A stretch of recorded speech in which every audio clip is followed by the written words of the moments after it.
ताई साहेब, आज आमदार किशोरप्पा पाटील यांचा आभार मेळावा होता.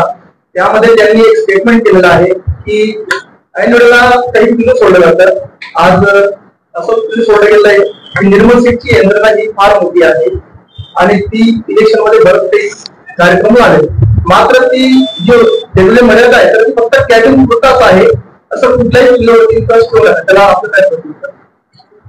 आता तुम्ही सगळे पूर्वीपासून इथेच आहात.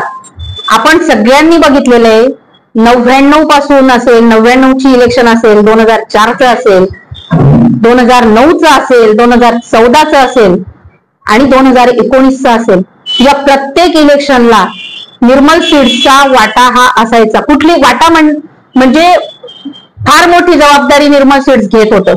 हे काही मी सांगायची गरज नाहीये, ती कर्तव्य म्हणून करत होते, काही उपकार म्हणून करत नव्हते, हे कर्तव्य म्हणून करत होते. म्हणून निर्मल सीट्स, आणि आज जर का कोणी म्हणत असेल की निर्मल सीट्स फक्त केबिन पुरतीच आहे, मग तेव्हा कसं होतं आणि आता कसं काय केबिन मध्ये, ते बाकीचं मला आता असं वाटतं की त्या गोष्टीवर जास्त आपण बोलण्यात अर्थ नाही. ते आता येणारी परिस्थिती आपल्याला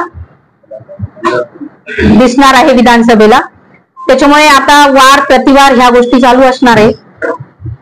आणि बरोबर बोलले आमदार साहेब, निर्मल सीटची यंत्रणा कॅबिन पुरती होती, एवढंच कार्यकर्त्यांची ताकद आता त्यांच्या बरोबर नाहीये हे आता त्यांना दिसून गेलं असेल. खरे कार्यकर्ते जे आहेत ते खरे कार्यकर्ते निर्मल सेना नाही तर शिवसेना खऱ्या अर्थाने लोक कार्यकर्ते सैनिक हे आपण सोडून आता शिवसेनेबरोबर आहेत.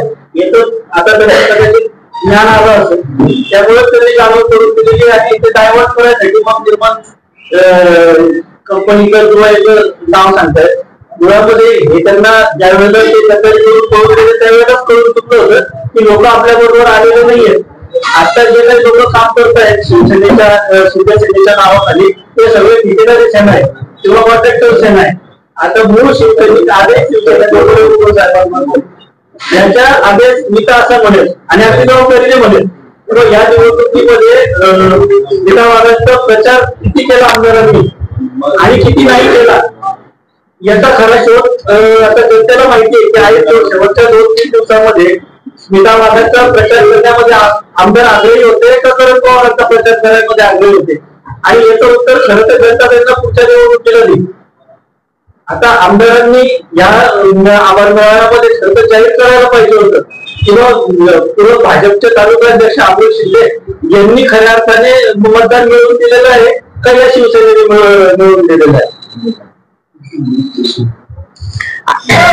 आणि अजून असंही म्हटलं गेलेलं आहे की जर निर्मल सेना स्ट्रॉंग हे असती तर 2009ला आरोप तात्यांचा पराभव झाला नसता. तुमच्या माहितीसाठी सांगते, 2009ला या मतदारसंघाची जबाबदारी कोणी घेतली होती?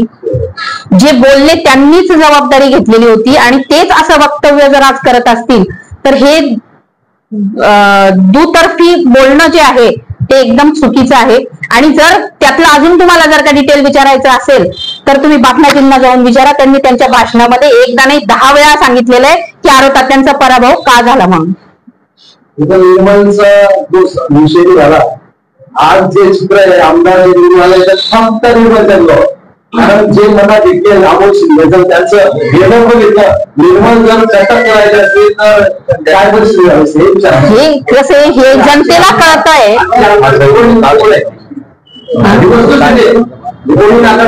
तो स्टाफच्या पाठीमागे नसता तर काय परिस्थिती जर निर्मल चालत नाही, निर्मल केबिन पुरतीच आहे, तर माझ्या वडिलांना जाऊन 2-3 महिनेच झालेले होते. माझी बोलण्याची मानसिकता नव्हती, माझी पब्लिकला फेस करण्याची मानसिकता नव्हती. मग वैशालीचा व्हिडिओ त्यावेळी का घेतला गेला? जर मी निर्मलची भाग होती तर मला कशासाठी माझा व्हिडिओ घ्यायची गरज नव्हती. पण यांचं कसं आहे माहिती का, आज परिस्थिती ही आहे तर आपल्या ह्या बाजूने बोलायचं म्हणजे आपली तापडी, दोन्ही बाजू माझ्याच खऱ्या असा प्रकार चाललेला असतो. त्यांचे मुलं काही बोलतात, ते काही बोलतात, त्याच्यामुळे ह्या गोष्टी आहेत.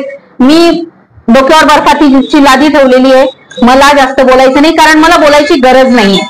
कारण हे सगळं तुम्ही सगळ्या लोकांनी डोळ्यांनी बघितलेलं आहे. मीही एवढं बघितलेलं नाही, एवढं तुम्हाला सगळ्या जनतेला माहिती आहे. तुम्ही पत्रकार बांधव आधीपासून सोबत आहात, त्याच्यामुळे पुन्हा पुन्हा मी याच्यावर काहीतरी वार प्रतिवार करत जाणे हे माझ्या संस्कारात नाही, माझ्या संस्कृतीत नाही, म्हणून मी बोलत नाही. पण याचा अर्थ असा नाही की मला बोलता येत नाही. बोलता येतं, सगळं कळतं, पण मी बोलून मी माझी मानसिकता डिस्टर्ब करण्यामध्ये काही अर्थ नाही, म्हणून मी शांत राहते. मी फक्त माझं काम करत राहते आणि यापुढेही तसंच राहील.